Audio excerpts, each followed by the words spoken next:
아멘. 함께 합독했던 말씀 중심으로 기도로 돌파하라라는 제목으로 연의 말씀을 나누겠습니다. 저에게는 언제나 이 두 가지 고민이 있습니다.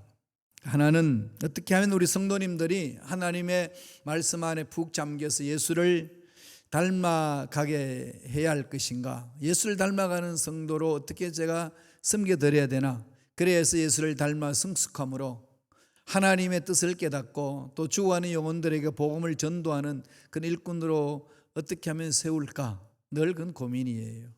그리고 정말 말씀 안에서 써가는 모습 보면 정말 행복하죠. 세상에 어떤 것보다도 행복한 건 그게 있습니다. 없어요. 그것밖에 없는 거죠. 정말 행복함을 느낍니다. 못 먹고 못 입고 막 굶주려도 막 말씀 안에서 살아가는 모습 보면 너무 행복해요. 또 하나는 뭘까요? 어떻게 하면 교회를 부흥시킬까? 늘 기도하면서 늘 노심초사하며 부르짖지요. 이 두 가지를 하기 위해서 고민하고 계획 세우고 일을 진행하면 늘 하나님께서 저에게 강력하게 하시는 말씀이 있습니다. 기도로 뚫어라. 기도로 뚫어라. 기도하라는 거죠.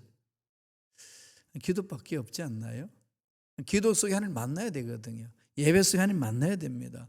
전능자 하나님 만나면은 이 세상의 불안 요소들이 사라지게 돼 있고, 사업이든 직장이든 자녀 교육이든 우리 삶의 앞날이든 그 모든 것 하나님이 책임져 주시고 하나님이 생명을 주시기 때문에 만나는 자의 삶은 당연히 새로워지고 변화되는 거 아니겠습니까?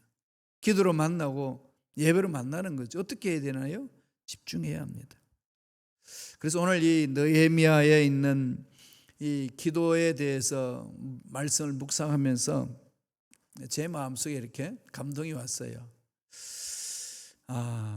제가 여기 이사한 지도 벌써 그냥 2년째잖아요. 그죠? 횟수로.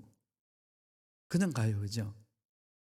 예, 하나님이 이렇게 좋은 곳을 옮겨주셨는데, 감사하며 기도할 때 금식하며 해본 적이 없어요.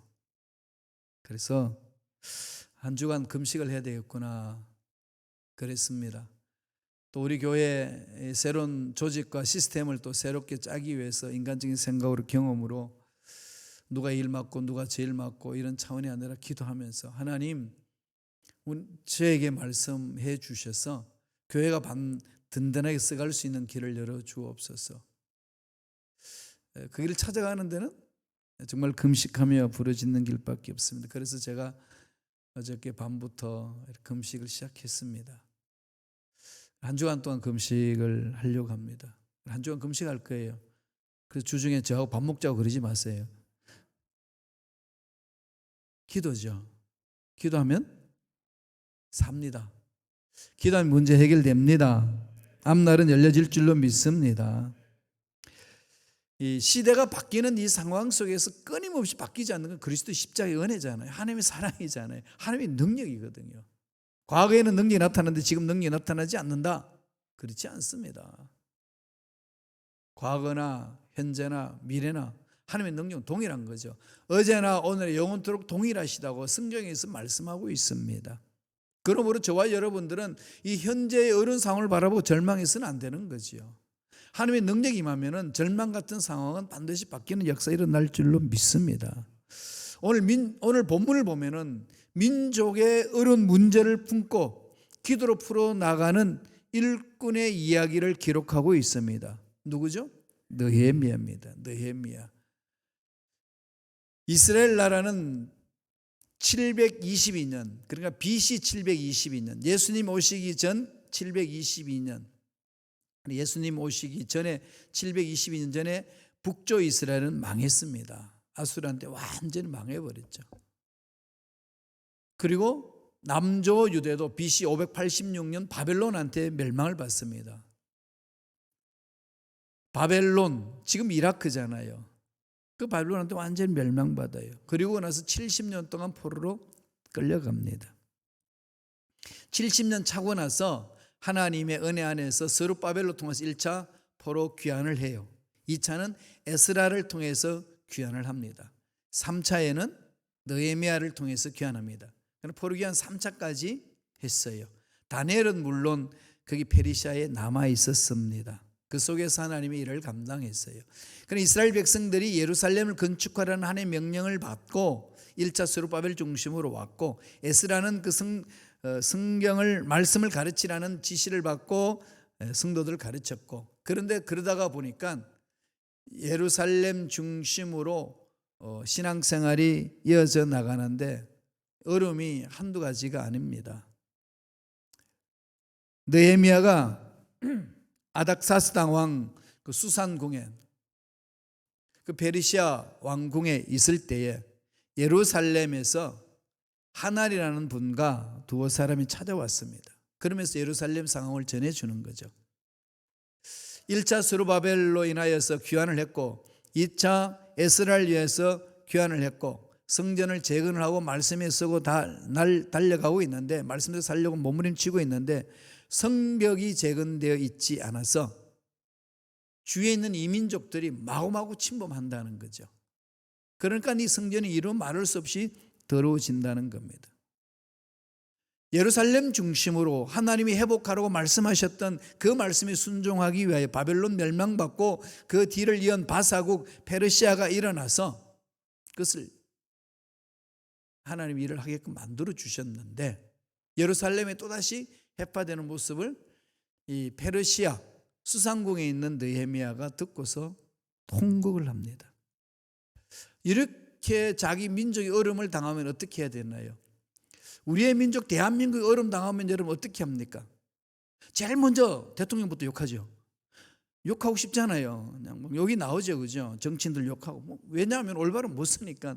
지금 경제나 문화나 한류풍은 전 세계를 강타하잖아요. 그런데 가장 후진 세력이 정치인들이, 그렇다 자기한테 나라 맡겨달라고 또 난리를 칩니다. 그러니 그들을 바라보면서 그냥 막 울분이 일어나지요. 그런 소식을 들을 때에 울분은 일어나긴 하지만 계속해서 울분을 가지고 사는 것은 아니다 말씀하는 거죠. 어떻게 대처해야 될까요? 어떻게 살아야 될까요? 저와 여러분의 인생 중에 찾아오는 문제 앞에서 누구 때문에, 어떤 환경 때문에 이러쿵 저러쿵 이야기할 수 있습니다. 그러나 그 문제 앞에 어떤 자세로 우리는 서야 될까요? 느헤미야가 그것을 잘 가르쳐 줍니다. 말씀 보실까요? 느헤미야 1장 4절입니다. 다 같이 한 목소리 읽습니다. 내가 이 말을 듣고 앉아서 울고 수일 동안 슬퍼하며 하늘의 하나님 앞에 금식하며 기도하여. 어저께 제가 설교를 이렇게 마무리하면서 이 말씀을 묵상하는데 이게 넘어가지 않아요. 더 이상 하나님 앞에 금식하며 기도하여. 저는 원래 이 말씀을 가지고 여러분을 설교할 때에 기도합시다 이러려고 그랬거든요. 정말 그랬어요. 그런데 그게 느헤미야는 어떻게 했다고 그러죠? 이 말을 듣고 앉아서 울고 수일 동안 슬퍼하는데 가슴 찢는 거죠. 정치인들 말이야, 뭐 하냐고. 지금 정신 똑바로 차려야지. 가슴을 찢으면서 우는 거죠. 그리고 그 다음 중요하지 않아요? 하늘의 하나님 앞에 금식하며 기도하여. 이 단어가 그냥 가슴에 콕 이렇게 와닿았어요. 더 이상 못 나가겠어요. 하나님, 왜 이 단어가 제 가슴에 새겨지나요? 야, 기도해야 되지 않겠냐? 기도로 차고 나가라고 이야기를 하려면은 느헤미야가 한 모습 너도 닮아야 되지 않겠냐? 저는 임지를 옮길 때마다 이렇게 금식 기도하잖아요. 프랑크푸르트에서 너무 힘들고 어려워서요. 21일간 다니엘 금식 기도한 적이 있습니다. 온전히 목회도 하고 신방도 하고 구역 예배 다 인도하고 행사 다 치르면서 21일간 금식 기도를 했어요. 죽고자 하는 자 하나님 절대로 안 죽이신다는 것 체험하잖아요, 그죠? 정말 그때는 죽기를 각오하고 달려들었어요. 그리고 시카고에 왔을 때에 제일 먼저 오자마자 제가 일주일간 금식하며 지금 일을 어떻게 수습해야 되나, 어떻게 마무리해야 되나. 물론 나름대로 생각도 있고 막 이렇게도 하고 싶고 저렇게도 하고 싶었는데 다 내려놓고 기도했어요. 금식하며. 그리고 교회 조직을 짤 때마다 금식하며 이렇게 기도했습니다. 그리고 나서 이렇게 60세 들면서 안 했어요. 이제 이런 핑계 저런 핑계 하면서 그렇지, 그건 60 이하에 하는 거고 60 이상은 그것까지는 하지 말고 그냥 매달리자 했는데, 지금 제가 63세거든요. 많이 먹었죠. 늙었어요. 그죠? 우리 장로님이 가서로 와서 웃고 계셔. 90세를 향한 장로님이 너털 웃음을 웃습니다. 가소롭죠. 그런데 늙었어요. 그래서 제가 이 말씀이 가슴에 확 와닿길래 결심했어요. 하나님, 한 주간 금식하겠습니다. 매달리겠습니다. 할 일이 기도할 게 너무 많잖아요. 교회도 세워야 되고, 코로나도 이겨내야 되고, 우리 성도님들 병들지 않게 보살펴야 되고, 또 말씀 안에서 성장 성숙하게 되고, 다음에 교회 조직도 새롭게 짜야 되고, 앞으로 이 자녀들도 차세대 일꾼들 어떻게 키워야 될 것인지도 고민해야 되고, 여러 가지 많이 있습니다. 이런 일들을 해나가는데 기도하지 않고 할 수 없잖아요. 가장 가까운 것은 지금 어린이들 위하여 이 놀이터를 만들어 줘야 되는데 그냥 후딱후딱 할 수는 없는 거 아니겠습니까? 금식 기도하기로 했어요. 오늘 뭐라고 그럽니까? 첫째로 금식하며 기도하라. 제가 지금 오늘만큼은 당당하게 외칠 수 있어요. 여러분, 부르짖어야 돼요. 하나님은 살아계십니다. 살아계신 하나님은 어떤 상황이 있든지 부르짖는 자 만나주십니다. 느헤미야는 소식을 듣고요, 가슴 찢으면서 욕하는 걸로 끝나는 게 아니고 수일 동안 슬퍼하며 웁니다. 대한민국 소식 들을 때요, 욕하세요. 욕하고 싶은데 욕 안 하면 속이 망합니다. 속이 문드러지잖아요. 욕해야 돼요. 그죠? 분노 내야 됩니다. 그러나 그걸로 끝내서는 안 됩니다. 어떻게 하라고요? 부르짖어야 돼요. 분노가 넘쳐날 때는요, 마음을 찢고 슬퍼하고 웁니다. 그걸로 끝나는 것이 아니라 전능자 하나님 앞에 매달리셔야 돼요. 이게 하나님의 자녀입니다. 그러면 하나님 반드시 만나주시고 고쳐주십니다. 내 경험, 내 한계로 안 된다. 그건 나의 경험이고 나의 한계일 뿐이지 하나님은 하시지 않았습니까? 사도 바울이 에베소 교인들에게 이렇게 편지를 합니다. 에베소서 6장 18절 볼까요? 다 같이 한 목소리를 읽습니다. 모든 기도와 간구를 하되 항상 성령 안에서 기도하고 이를 위하여 깨어 구하기를 항상 힘쓰며 여러 성도를 위하여 구하라. 이 말씀만 봐도요, 우리가 성령 안에서 기도해야 되고 깨어서 구해야 되고, 그것도 항상 힘써야 되고, 그걸 혼자만 하는 게 아니라 여러 사람을 위하여 또 기도해야 되고, 이 말씀을 묵상하면 묵상할수록 성령의 인도함을 받고 기도하지 않을 수가 없지 않습니까? 자녀들이 걱정되십니까? 이 험악한 이 세상, 인종차별이 심한 미국 땅에 자녀 교육시키고 이 풀어놓고 양육하기가 힘든 부분이 한두 가지가 아니죠. 기도합시다. 기도하세요. 기도하면 돼요. 그냥 저도 하나님이 주신 두 딸이 있잖아요. 큰애는 독일에 있다가 독일 시민권을 받아서 네덜란드의 국가 장학생을 받아서 네덜란드에 공부하러 갔어요. 해서 다니다가 그만두고 지금 공부 안 돼요. 지금 알아서 한다고 그냥 그렇게 하고 있습니다. 그 둘째 딸은 뉴욕에서 공부 마치고 이번에 회사 들어갔어요. 그리고 또 미국 시민권도 받았어요. 그러니까 우리 집안은 국제 집안이에요. 아내하고 저는 한국 사람이고 한 딸은 독일 시민이고 한 딸은 미국 시민입니다. 이런 상황 속에서 딸들이 이 세상 바깥에 나가 있는 거 참 위험하잖아요. 세상이 그렇습니다. 그죠? 이런 상황 속에서 우리가 당당하게 가라고 말할 수 있는 힘은 어디 있나요? 하나님이 너를 지키신다. 그걸 네가 체험해야 된다. 힘들고 어려우면 엄마 아빠한테 매달리려고 그러지 말고 하나님 앞에 매달려라. 네가 그걸 배워야 산다. 울고불고 하겠지요. 그죠? 울고불고. 그렇지만 하나님이 보살피시는 은혜가 있으면 사는 거 아니겠어요? 아내한테 늘 그러죠. 근심 걱정하지 말고 기도하라. 매달려라. 하나님이 책임져 주신다. 힘들고 어려운 상황이 있고 여러분 답답한 일이 있을 때 부르짖읍시다. 하나님의 능력은 한계가 없습니다. 믿고 구하는 자 하나님은 만나주시잖아요. 느헤미야가 민족을 생각할 때에 금식하며 기도합니다. 어떻게 하면 좋습니까, 하나님?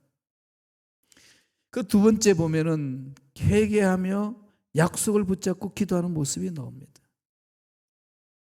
이거 우리 기도할 때 반드시 가져야 될 거거든요. 두 가지 잊지 마세요. 돌아봐야 돼요. 회개해야 됩니다. 또 하나는 뭘까요?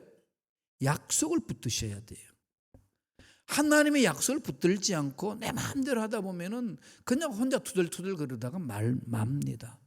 부르짖어야 돼요. 회개하면서. 느헤미야 1장 6절 보실까요?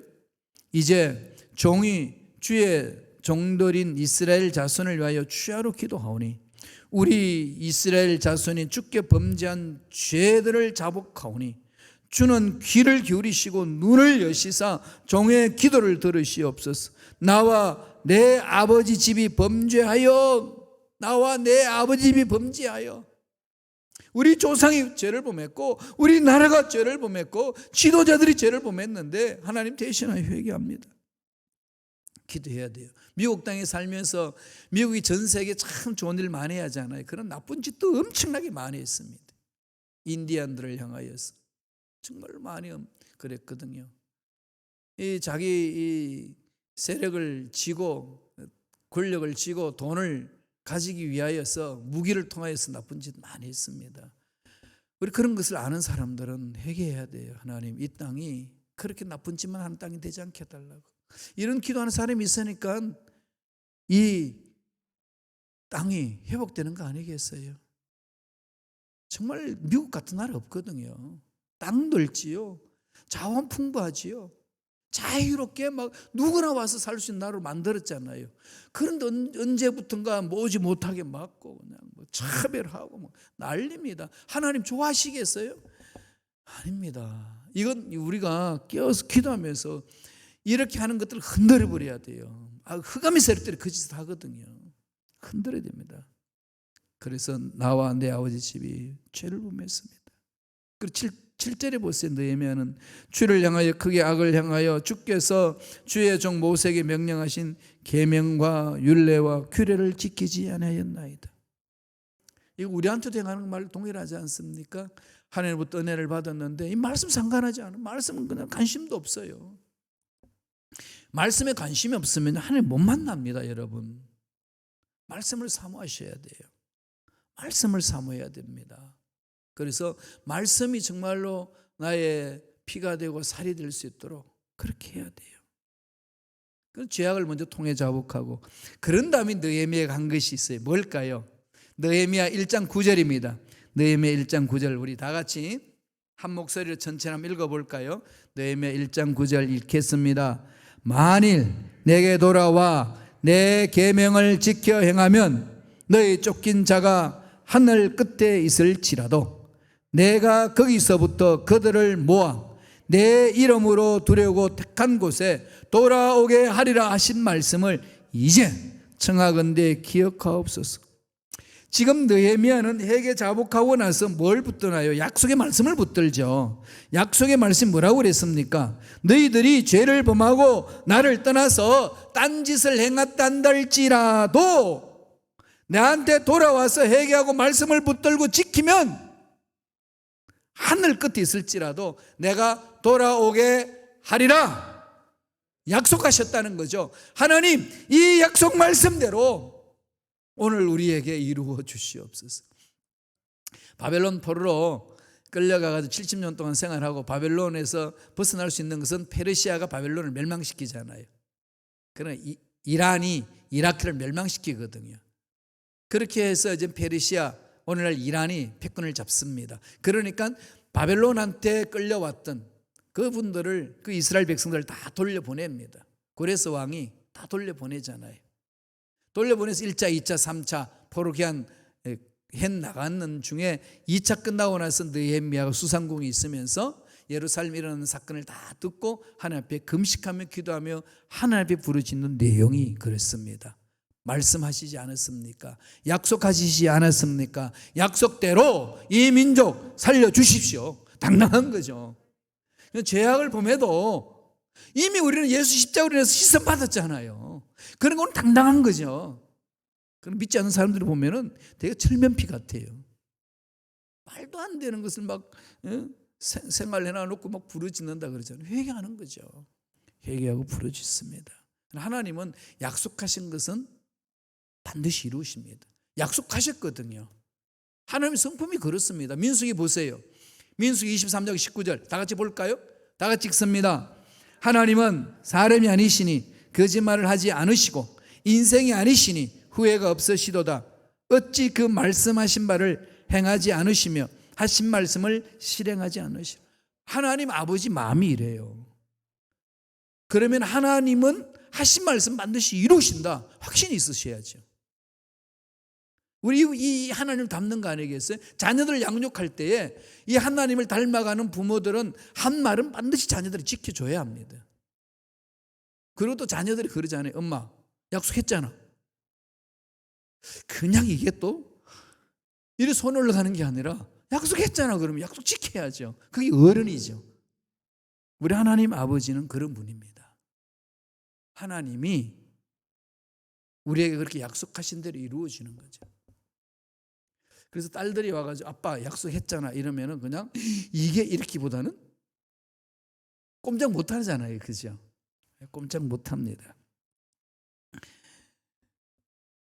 하나님께서 약속하신 것은 반드시 이루어 주심으로 우리는 그분을 바라보고 약속을 붙들고 부르짖어야 합니다. 마지막 세 번째 해야 될 일은 뭘까요? 하나님이 다스리심을 믿어야 되는 거죠. 하나님이 다스려 주십니다. 하나님이 다스려 주시거든요. 하나님 우주 만물을 다스립니다. 세 번째 우리에게 주시는 메시지가 하나님이 이 세상을 다스리신다. 이걸 가슴판에 새기시길 바랍니다. 하나님 우주 만물을 통치하시는 분이지 않습니까? 느헤미야가 금식하며 부르짖어요. 회개하고 약속의 말씀을 붙들고 몸부림을 칩니다. 그랬더니 하나님이 어떻게 역사하시나요? 한 만져주시죠. 11절에 이렇게 시작합니다. 읽어보실까요? 다 같이. 주여 구하오니 귀를 기울이사 종의 기도와 주의 이름을 경외하기를 기뻐하는 종들의 기도를 들으시고 오늘 종이 형통하여 이 사람들 앞에서 은혜를 입게 하옵소서 하였나니 그때에 내가 왕의 술관원이 되었느니라. 술관원이 되었다는 게 뭔지 아시나요? 그건 평범하게 이렇게 왕궁에서 지내다가 이게 완전히 이제 왕으로부터 발탁이 됩니다. 술관원이라는 것은 왕과 함께 술을 마시면서 같은 테이블에 앉아 있는 사람을 말합니다. 왕 앞에 들어오는 음식이 어떤 음식인지 그 술에 독이 있는지 없는지 먼저 시험을 하고 그리고 함께 정사를 이야기를 나누는 겁니다. 정세에 대해서 이런 얘기 저런 얘기 나누는 거죠. 오늘 말하면은 대통령 비서실장 같은 사람이에요. 느헤미야는 이 바벨론 포로 끌려갔던 사람은 유대인인데 페르시아의 왕을 섬기는 비서실장으로 발탁을 합니다. 뭐 하고 나서요? 기도하고 부르짖고 하나님 우리 민족을 살릴 수 있는 길을 열어달라고 부르짖었더니 하나님 그렇게 세워주는 거죠. 하나님이 다스리심이 얼마나 섬세합니까? 왕 앞에 딱 붙여놓습니다. 그러면은 제2인자로 만들면은 왕과 독대할 수 있고 왕이 느헤미야 상황을 살피면서 하나님이 일할 수 있도록 하나님이 배경을 만드시는 거죠. 물론 하나님이 역사하시지만 쓰임받는 것은 사람이잖아요. 하나님이 그렇게 사람을 통해서 역사를 하시지 않습니까? 비록 하나님이 그렇게 움직이시기 때문에 그렇습니다. 구체적으로 어떤 일이 일어나나요? 느헤미야 2장 2절에 가면 이런 말씀이 있습니다. 다 같이 읽어볼까요? 왕이 내게 이르시되 내가 병이 없거늘 어찌하여 얼굴에 수심이 있느냐? 이는 필연 내 마음에 근심이 있음이로다 하더라. 그때에 내가 크게 두려워요. 아닥사스다 왕이 왕궁에서 활동하고 있는 느헤미야를 가만히 보면 느헤미야는 아무 말도 안 하잖아요. 하나님께 기도하고 민족을 살리달라고 부르짖는데 아무 말도 하지 않는데 누가 보지요? 하나님이 느헤미야 마음을 보고 하나님의 마음이 누구를 통해서 보게 합니까? 아닥사스다 왕을 통해서 보게 하는 거죠. 왕이 마음이 이렇게 막 요동이 치는 거예요. 느헤미야를 그냥 꿰뚫어 봅니다. 얼굴 표정까지도 보는 거죠. 그러면서 한 날 보니까 야, 너 병 없는데 얼굴에 왜 이렇게 수심이 가득하냐? 무슨 문제냐? 물으니까 느헤미야가 3절 이렇게 말해요. 왕께 대답하되 왕은 만세수를 하옵소서. 내 조상들의 묘실이 있는 성읍이 이제까지 황폐하고 성문이 불탔사오니 내가 어찌 얼굴에 수심이 없사오리까 하니. 얼굴에 막 극진심극진 가득한 거죠. 그런데 그것을 왕 앞에 샅샅이 다 내려놓지를 못하고 있습니다. 그래서 그냥 근심 걱정이 그냥 얼굴에 다 이렇게 있으니까 묻는 거예요. 그때서야 느헤미야는 자초지정 이야기를 합니다. 하나씩 하나씩 하나님은 일을 만들어 가시는 거죠. 4절 보세요. 2장 4절입니다. 왕이 내게 이르시되 그러면 내가 무엇을 원하느냐 하시기로 내가 곧 하늘의 하나님께 묵도하고. 왕이 물어요. 무엇 해주기 원하냐? 어떻게 해주면 되겠냐? 너네들의 예루살렘의 성벽이 무너져서 난리가 났다는데 내가 어떻게 하면 도울 수 있겠냐? 그냥 느헤미야는 가만히 있어도 묻게 하잖아요. 왕의 입을 통해 가지고 도와주겠다 그 말을 하게끔 만드는 것. 지금 느헤미야가 가문이 있을로 그냥 꼬드겠나요? 한마디도 하지 않고 하나님께 매달렸습니다. 그럴 때는 하나님이 아닥사스당 왕의 마음을 흔드는 거죠. 하나님 역사는 이렇게 나는 거 아니겠습니까? 5절에 보면은 왕에게 이르되 왕이 만일 좋게 여기시고 종이 왕의 목전에서 은혜를 얻어싸우면 나를 유다 땅 나의 조상들의 묘실이 있는 성읍에 보내어 그 성을 건축하게 하옵소서 하였는데. 타이밍이 절묘하잖아요. 그죠? 하나님의 역사는 이렇게 맞아져요. 기도하는 자에게는 기회가 옵니다. 이 기회를 놓치면 안 돼요. 그런데 다 누구에게는 기회가 오는데 몰라요. 기도하지 않으니까. 하나님 역사하실 그 기회를 모르는 거죠. 절묘하게 타임이 맞아떨어집니다. 이럴 때 느헤미야는 기도하면서 매달렸기에 놓치지 않죠. 사인을 합니다. 그래서 정인을 옆에 두고 자기 요구를 다 털어놓는 거죠. 왕과 왕 앞에 독대한 상태에서 하게 되면은 왕이 혹시 인간인지라 야, 그거 너무 힘들잖아. 나 몰라. 이러면 끝나는 건데.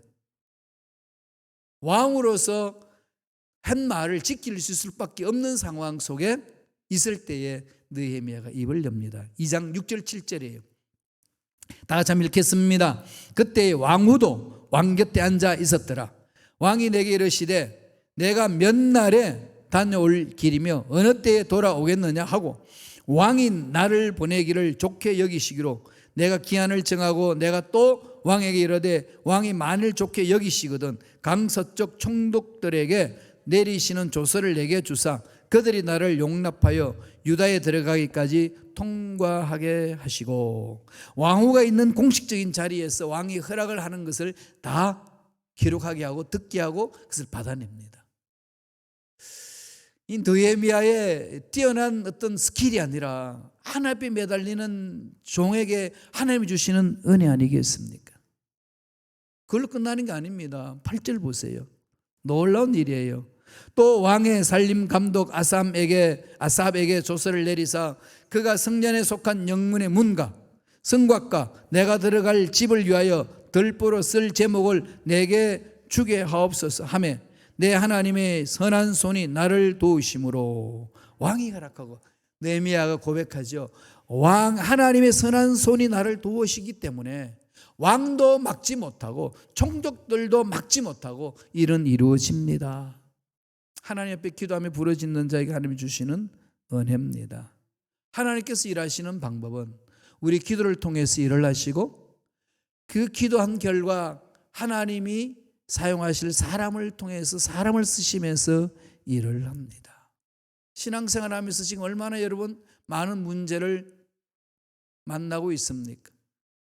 건강의 문제, 물질의 문제, 노후의 문제, 자녀의 문제, 또 우리 교회 공동체에 해나가야 될 이런 문제들 그냥 가슴에 꼭 안고 끙끙거리고 있으신가요? 아니면은 그 모든 부분들을 하나님 앞에 내려놓고 느헤미야처럼 부르짖는 삶을 사시는 거예요. 하나님 오늘 저와 여러분에게 도전장을 던져주셨습니다. 힘드냐? 토해내라. 매달려라. 금식하며 매달려가라. 내가 너의 기도를 반드시 들어주리라. 눈물로 부르짖는 우리의 기도 소리 들으시사 가정의 문제, 자녀의 문제, 직장의 문제, 사업의 문제, 교회 공동체의 문제 풀어주실 줄로 믿습니다.